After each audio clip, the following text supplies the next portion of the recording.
नागपूर शहर, नागपूर जिल्हा, सगळ्यांची नावं काही घेत बसत नाही, पण सर्वच सन्माननीय कार्यकर्ते, नेते मंडळी आणि ज्यांनी निवडणूक महागडी होते,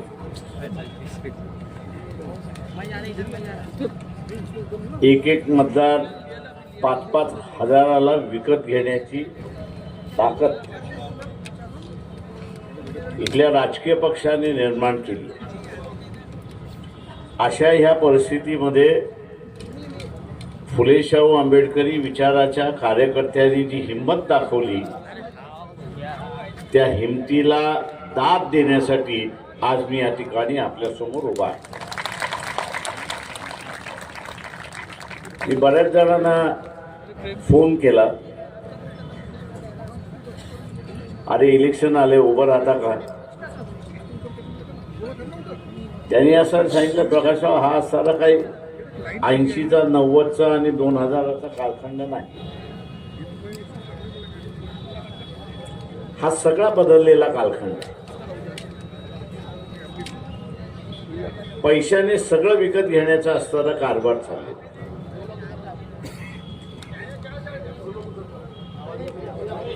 बाबू, ए बाबू, जरा शांतीचा कालखंड आहे.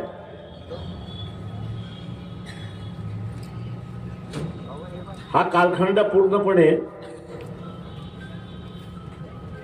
विकत घेणारा आणि विकत देणारा यांचा असणारा कालखंड आहे.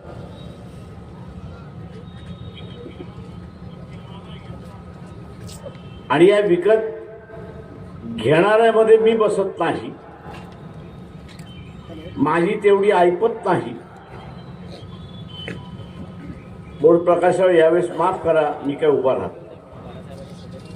म्हटलं, तुमचं नाव आहे, कार्य आहे, लोक तुम्हाला मानतात आहेत. ते म्हटले, हे सगळं आता विसरून जा.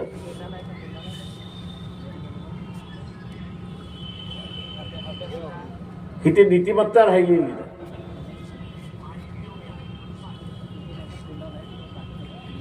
आणि नीतिमत्ता न राहिल्यामुळे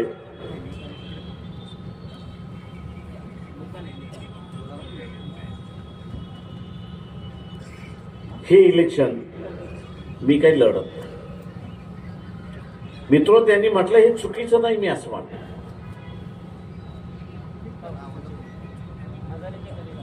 आणि म्हणून मी म्हणालो की ह्यांची सगळ्यांची मी असं दाद देतो. त्यांना माहित आहे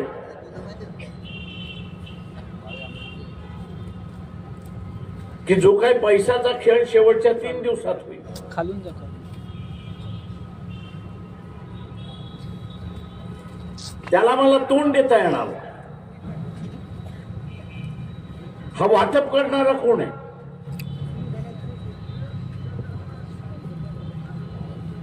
हा वाटप करणारा जो आहे,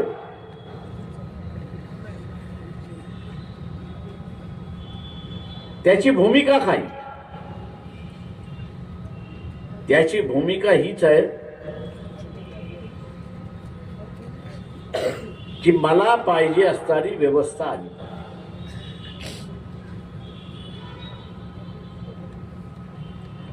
मला पाहिजे असणारी जी व्यवस्था आहे ती आणायची.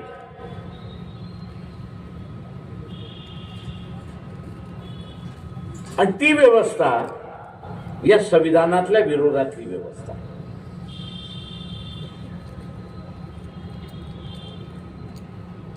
त्या संविधानातल्या विरोधातली व्यवस्था आहे, मनुवादी व्यवस्था आहे.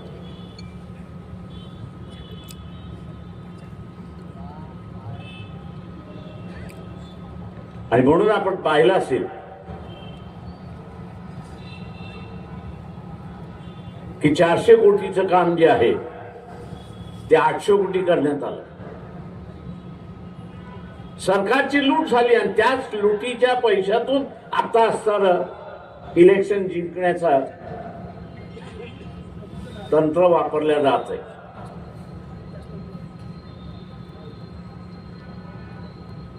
मित्रो, राजकीय पक्ष संपवण्याचा असताना मार्ग अवलंबलेला. बिहारच्या निवडणुकीकडे ज्यावेळेस मी पाहतो, बिहारच्या निवडणुकीमध्ये ज्यावेळेस मी पाहतो त्यावेळेस माझ्या लक्षात येतं की अशीच प्रथा सुरुवात राहिली, अशीच प्रथा सुरुवात राहिली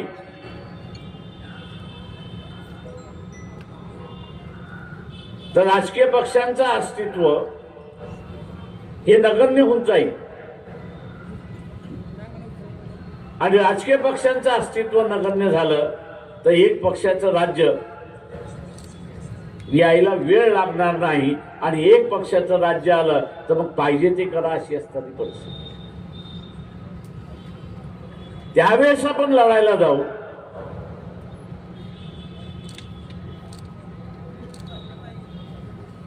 त्यावेळेस आपण लढायला जाऊ तर ते शक्य होणार नाही हे लक्षात घ्या. हे शक्य होणार नाही. आणि म्हणून जे आहे त्याचंच संरक्षण करणं ही आपली असणारी जबाबदारी आहे. लक्षात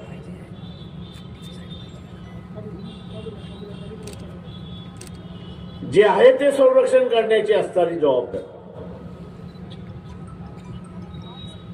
कालच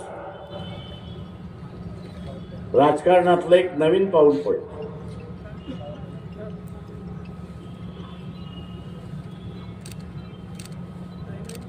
अमरनाथ सारख्या शहरामध्ये बीजेपी आणि काँग्रेस एकत्र.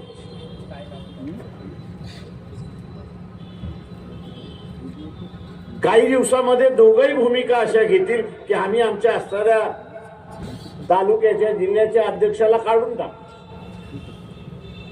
ते काढूनही टाकतील, याच्याबद्दल दुमत नाही.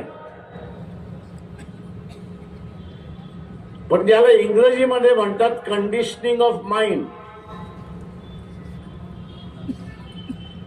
म्हणजे असं घडू शकतं ही जी अवस्था निर्माण करण्याची जी आहे ती परिस्थितीला सुरुवात झाली. ती सुरुवात झाली.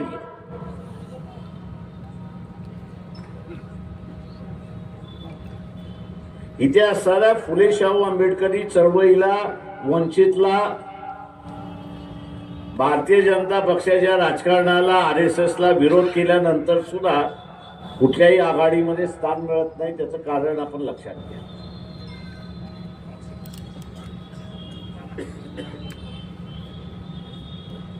त्याचं कारण आपण असणं लक्षात. आणि त्याचं एकमेव कारण आहे 1990ला, म्हणजे 85 ते 1990ला या देशामध्ये जे जनता दलाचं वादळ उभं केलं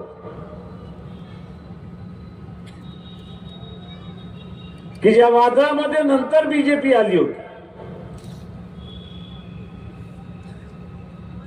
त्यातून बदल घडला. सत्ता पलटली होती.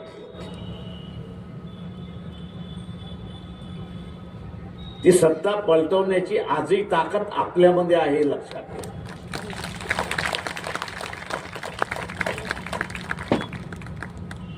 ती सत्ता पलटवण्याची ताकद आपल्यामध्ये आहे हे लक्षात घ्या.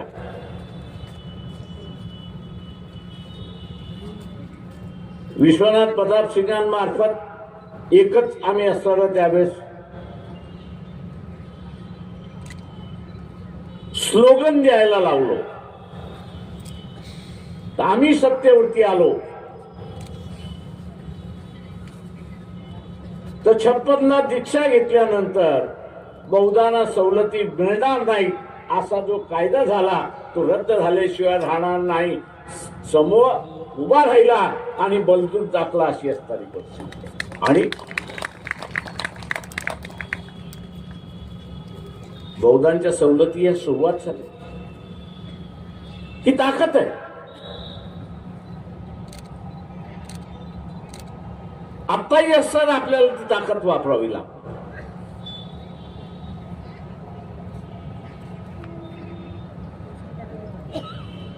राजकीय पक्ष संपवण्याच्या पाठीमागचा जो डाव आहे तो आपण असताना लक्षात घ्या.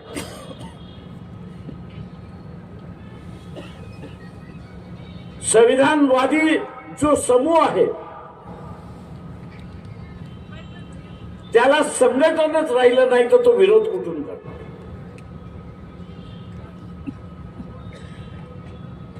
संघटनच राहिलं नाही तर तो विरोध कुठून करणार. एकटा दुखता तर विरोध करू शकत नाही. मास म्हणून तो असताना रस्त्यावरती उतरतो केव्हा की जेव्हा त्याच्या हातामध्ये झेंडा असतो आणि त्याच्या हातामध्ये संघटनेचा बॅनर असतो. हा संघटनेचा आणि बॅनर याचंच शीन झालं तर विरोध करणार कोण. आणि म्हणून संघटन जिवंत ठेवणं, ते चालतं बोलतं ठेवणं, हे सगळ्यात मोठं संविधानाचं संरक्षण आहे. हे आपण सर्व लक्षात घ्या. हे सगळ्यात मोठं संरक्षण आहे. उद्या तुम्हाला सत्तेवरती जाता आला तर फार चांगलं. सत्तेवरती जाता आलं तर फार चांगलं. पण सत्तेवरती जाता येत नसेल तर संघटन आपण वाचवलं पाहिजे. संघटन मध्ये ताकद ठेवली पाहिजे. ही आपली सगळ्यांची जबाबदारी आहे. हे लक्षात घ्या.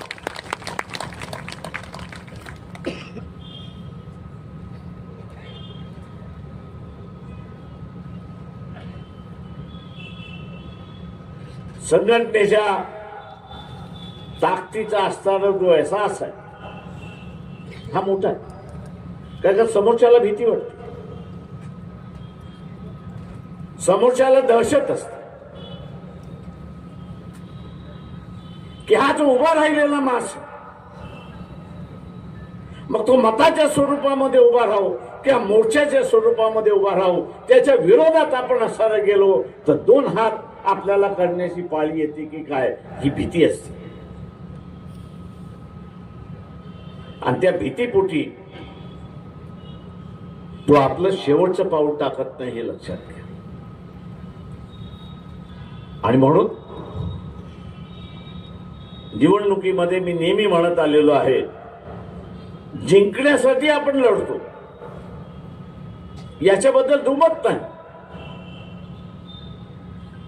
पण जिंकलो नाही तर मला असणारं 80 साली परभणी मधल्या वाकोडे नावाच्या असणाऱ्या 80 वर्षाच्या व्यक्तीचा निरोप आला होता की माझी ही शेवटची निवडणूक आहे, माझ्या निवडणुकीच्या प्रचाराला पण येऊन.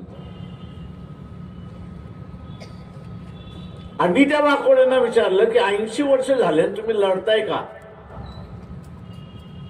तेव्हा ते म्हटले वय झालेलं नाही तुमचं. वय झालं तर तुमच्या लक्षात येईल की चळवळीची टेक ही टिकली पाहिजे. मी त्यांना म्हटलं चळवळीची टेक म्हणजे काय. ते म्हटलं मी 3 वेळा नगरसेवक झालो, 4 वेळा हरलो, पण या परभणी शहरामध्ये मला विचारल्याशिवाय इथलं काहीच हलत नाही. हे असताना लक्षात. आणि तो म्हटला ते गमक काही असेल, एक तर मी जिंकतो की मी दुसऱ्या क्रमांकावर. माझे 80 वर्ष झाले. तो म्हटला कधीही माझा दुसरा पाय मसनामध्ये गेल्याशिवाय राहणार नाही. पण शेवटच्या क्षणापर्यंत मला चळवळीचा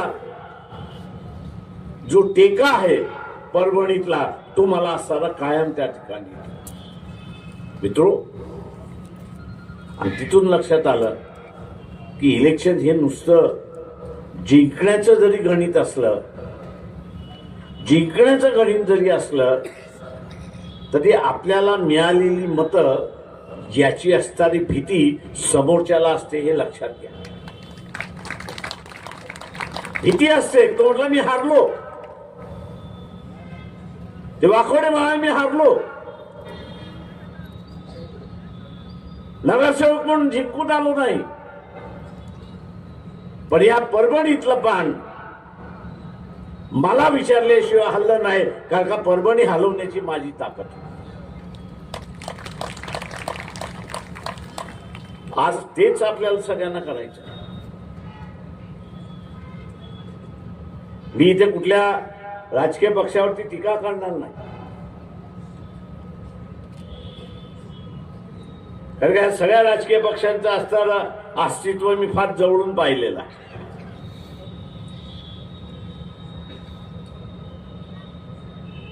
कोण कधी बिंदे होईल आणि कोण कधी बिंदे होणार नाही याचा मी तुम्हाला असा आराखडा पाडायचं सांगतो.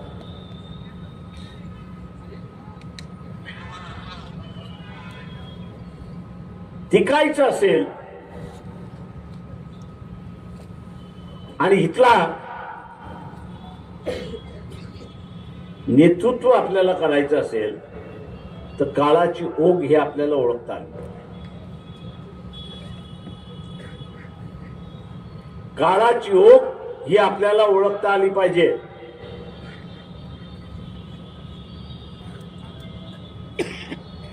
आज काळाची ओघ हे सांगते की समाजवादी इथे असणारा नेतृत्व करू शकत नाही, मार्क्सिस्ट हा असणारा नेतृत्व करू शकत नाही, गांधीयन आहे हा नेतृत्व करू शकत नाही.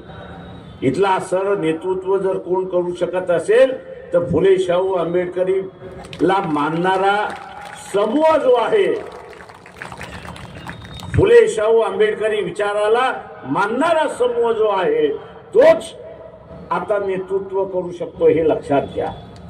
हा बदल आहे. गेली 40 वर्ष मी असणारा राजकारणात, या 40 वर्षातल्या राजकारणातला हा बदल आहे.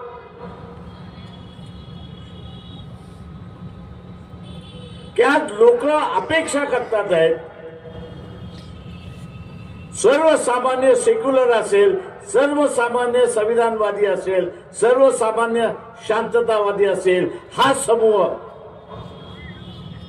मग त्याचा धर्म कुठलाही असेल, हा समूह आज अपेक्षा करतोय की फुले शाहू आंबेडकरी जनतेने पुढे येऊन हे नेतृत्व केलं पाहिजे, अशी असणारी परिस्थिती आहे.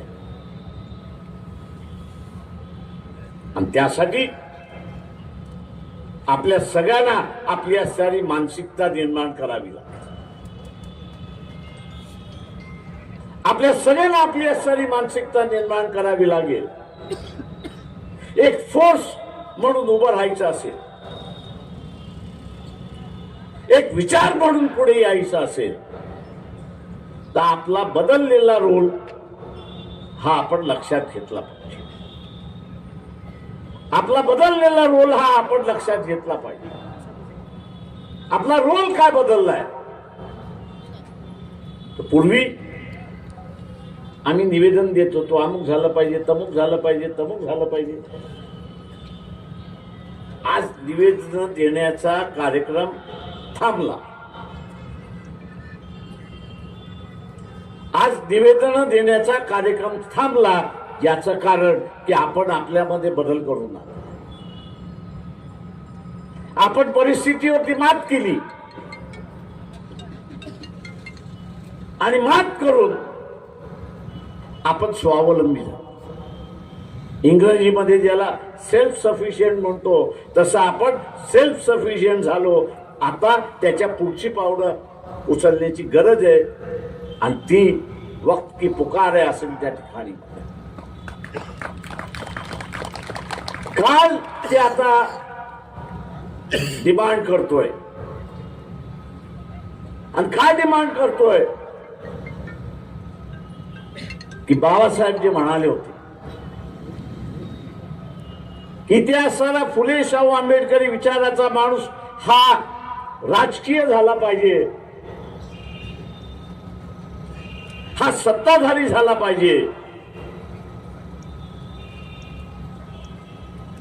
ती आता सत्ताधारी होण्याची आणि राजकीय विचाराने परिपक्व होण्याची वेळ आलेली आहे, हे लक्षात घ्या. सत्ताधारी आणि विचाराने परिपक्व होण्याची असणारी वेळ आलेली आहे. हा नवा रोल आता आंबेडकर व फुले शाहू आंबेडकरवाद्यांना करायचा. ही इतिहासाने आणि काळाने टाकलेली जबाबदारी आहे, हे आपण लक्षात घ्या. आणि ही टाकलेली जबाबदारी आपण सर पार पाडली नाही तर जसा समाजवाद संपला, जसा कम्युनिस्ट संपला, जसा मानवतावाद संपला, तशा रीतीने फुले शाहू आंबेडकर वाद सुद्धा संपलेला असेल. कारण का एकाही कार्यकर्त्याला तुम्ही जगवलं नाही अशी असणारी परिस्थिती. वाद कायम आहे, विचार कायम आहेत, पण त्याला वाहक कुठे आहे? त्याला वाहकच शिल्लक राहिलेला नाही. ते विचार वाहून घेणारा असणारा यंत्रणा नसेल, संघटन नसेल, तो विचार टिकतो. बुद्धाचा 2500 वर्षाचा विचार टिकला, तो संपला नाही. बाबासाहेबांनी पुन्हा याच नागपूरमधून त्याचा नव्याने प्रचार केला आणि विकसित झाला, हे लक्षात घ्या. बुद्धाच्या विचाराला बाबासाहेबांच्या नावाने एक नवं संघटन उभं राहील. त्या विचाराला पाय घालणारी माणसं त्या ठिकाणी निर्माण झाली. आज तेच आपण असं लक्षात घेतलं पाहिजे की हे जे कार्यकर्ते उभे आहेत, इलेक्शन मध्ये उभे आहेत,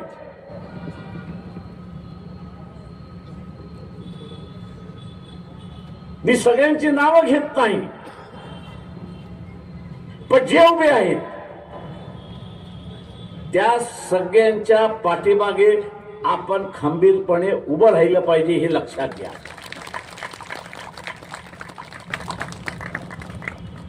त्यांच्या पाठीमागे आपण खंबीरपणे उभं राहिलं पाहिजे. त्यांच्या पाठीमागे आपण असणारा खंबीरपणे उभं राहिलं तर चळवळीतली एक नवीन फळी,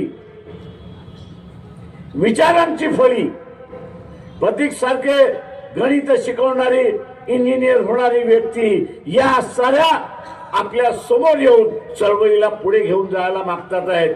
त्यांना आपल्या साथ याची असणारी गरज आहे. उद्या हाच विचार करत बस, अरे काय करणार ही पोरं,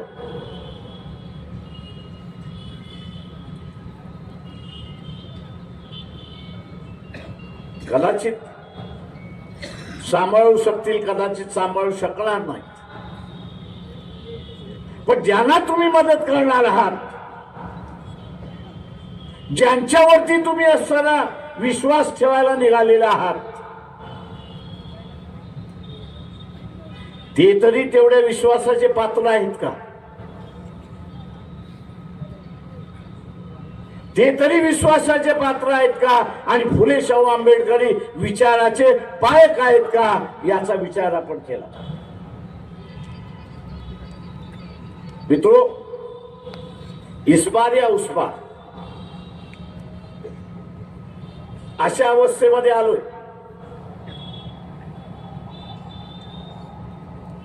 आणि ही परिस्थिती येणार हे बाबासाहेबांनीच सांगितलं. अलाहाबाद विश्वविद्यालयातला सर ज्यांनी कोणी बाबासाहेबांचं तिथला सर भाषणाध्ययन केलं असेल तर त्यांना लक्षात तिथे बाबासाहेबांनी सांगितलं होतं की या देशातला माणूस दोन पायावरती चालतो.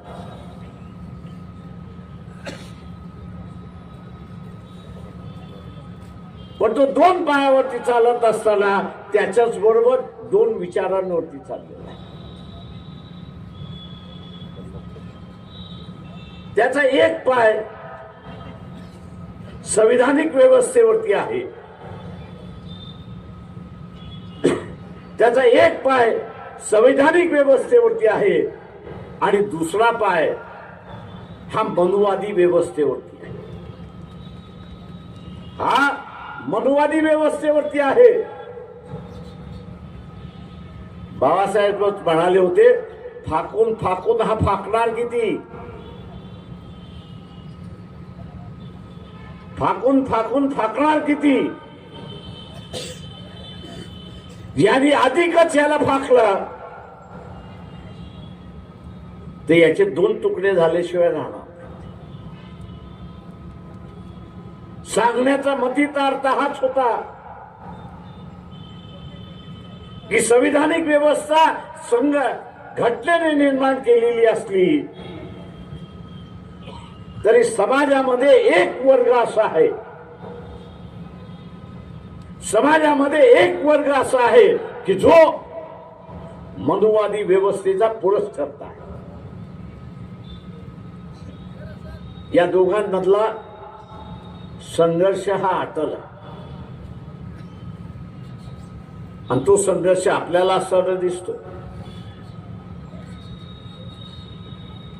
तो संघर्ष आपल्याला असताना त्या ठिकाणी दिसतो. या संघर्षाच्या मध्ये मी कोणाच्या बाजूने, पैशाच्या बाजूने की विचाराच्या बाजूने, मी कोणाच्या बाजूने. मी ज्यावेळेस पैशाच्या बाजूने असतो त्यावेळेस मी मनुवाद्यांच्या बरोबर असतो. मी पैशाने ज्यावेळेस असतो त्यावेळेस मनुवाद्यांच्या व्यवस्थेमध्ये असतो आणि संविधानाच्या व्यवस्थेच्या विरोधात असतो. मी ज्यावेळेस माझ्याच बरोबर आहे, मी ज्यावेळेस माझ्याच बरोबर आहे त्यावेळेस मी संविधानवादी व्यवस्थेमध्ये आहे. या अटीतटीच्या संघर्षाच्या कालावधीमध्ये, या अटीतटीच्या संघर्षाच्या कालावधीमध्ये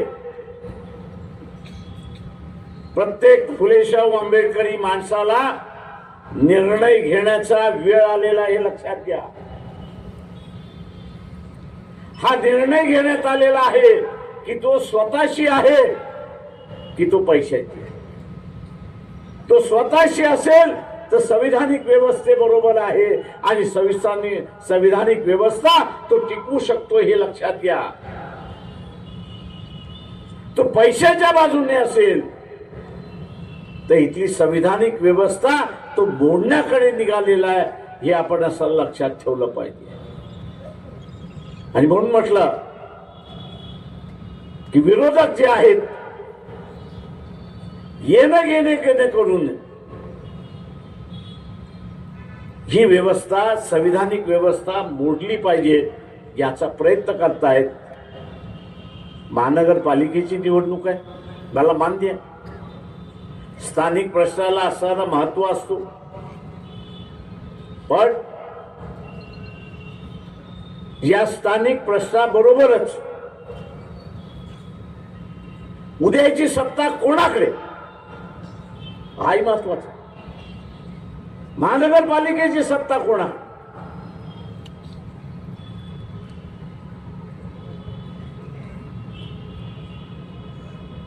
इथे मी जसं म्हणालो कमी उमेदवार उभे करू शकतो. काही वार्डामध्ये एक एक उमेदवार आम्ही उभा करू शकतो. आणि त्याचं सगळ्यात मोठं कारण मी जसं म्हणालो की त्याची लढण्याची इच्छा नाही असं नाही, त्याची लढण्याची इच्छा आहे, पण इलेक्शनच एवढं महागडं करून टाकलेलं आहे, इलेक्शनच एवढं महागडं करून टाकलेलं आहे की तू असं म्हणतो ह्याच्यात न पडलेलं बरं. म्हणजे एकेकाळी मी असं म्हणेन की उमेदवारी कोणाला द्यायची याच्यावरनं मारामारी व्हायची. फुले शाहू आंबेडकरी चळवळीतली उमेदवारी कोणाला द्यायची याच्यावरनं मारामारी व्हायची. आता आपण बघत असाल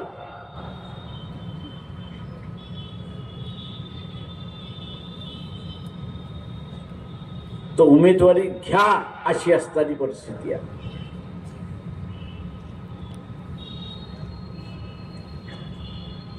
उमेदवारी घ्या, लढता का अशी विचारण्याची परिस्थिती आलेली आहे. आणि तो असं म्हणतो की या खेळामध्ये मी उतरू शकत नाही, याचं कारण की मी तेवढा निधी कमवलेलाच नाही किंवा उभाच केलेला नाही.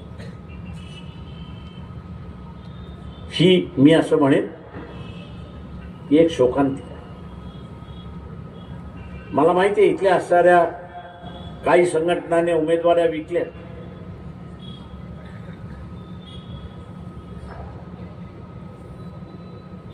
त्या आमच्याकडे आले.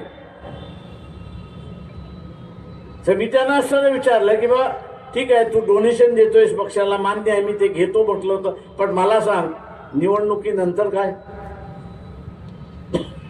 तो म्हटलं साहेब मला सत्ता पाहिजे, जेव्हा सत्ता येईल तिथे मी जाईन. म्हटलं आमचं गणित जमत नाही, आमचं गणित जमत नाही, कारण का आम्हाला इथे असणारं सत्ता पाहिजेच आहे, नाही असं नाही, पण त्याच्यापेक्षाही जास्त ही संविधानिक व्यवस्था टिकवणं ही आमच्यासाठी सगळ्यात महत्वाचं. कारण ही संविधानिक व्यवस्था जोपर्यंत आहे तोपर्यंत वंचित वर्ग हा सुरक्षित आहे हे आपण लक्षात घ्या. हा वंचित वर्ग सुरक्षित आहे हे आपण लक्षात घ्या, आणि त्याची सुरक्षितता ही आम्हाला सगळ्यात महत्वाची आहे.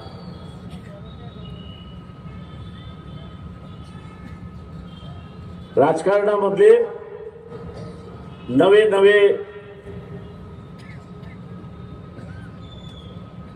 खेळ तुम्हाला बघायला मिळतात. मी त्याला खेळच म्हणतो. ते खेळणारं दुसरं तिसरं कोणच नाही, नागपूरकरच. त्याचं हेडक्वार्टरच नागपूर आहे. फक्त मोरे दिल्लीमध्ये बसलेले आहेत. हलवणारी शक्ती इथलीच आहे. नाव घेण्याची गरज नाही. मी असताना नेहमी म्हणत असतो की त्या असताना खरा फुले शाहू आंबेडकरी चळवळीतला माणूस ओळखायचा असेल तर त्यांनी 3 जणांना शिव्या दिल्या पाहिजे. एक मोहन भागवत, दुसरा असणारा नरेंद्र मोदी आणि तिसरा असणारा अमित शहा. जे फुले शाहू आंबेडकर नावाने येतात त्याला म्हणा पहिल्यांदा शिव्या घाल. या तिघांना त्यांनी शिव्या घातल्या की समजा हा तिथे बसलेला नाही, त्यांनी शिव्या घातल्या नाही तर तो तिथे बसलेला आहे हे असताना लक्षात घ्या.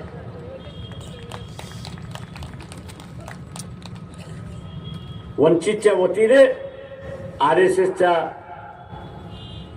तुम्ही इथल्या कायद्याला मानता तर मग स्वतःला नोंदणीकृत का करत? वाद उभा केलाय आपण. या इलेक्शन संपलं की पुन्हा आम्ही उभा करणार. आपली साथ त्याला अपेक्षित आहे.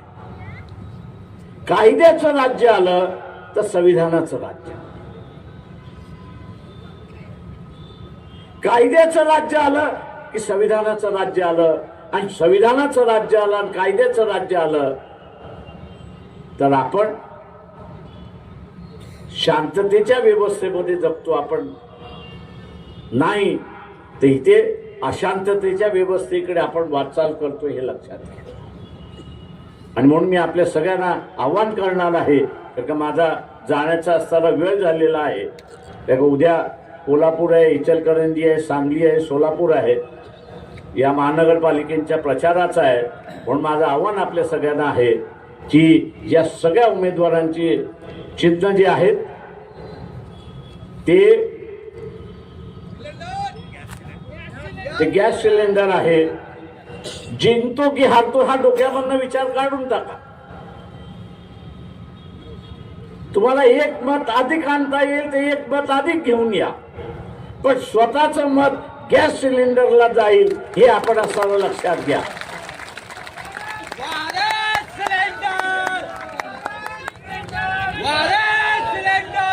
मी असं मानेन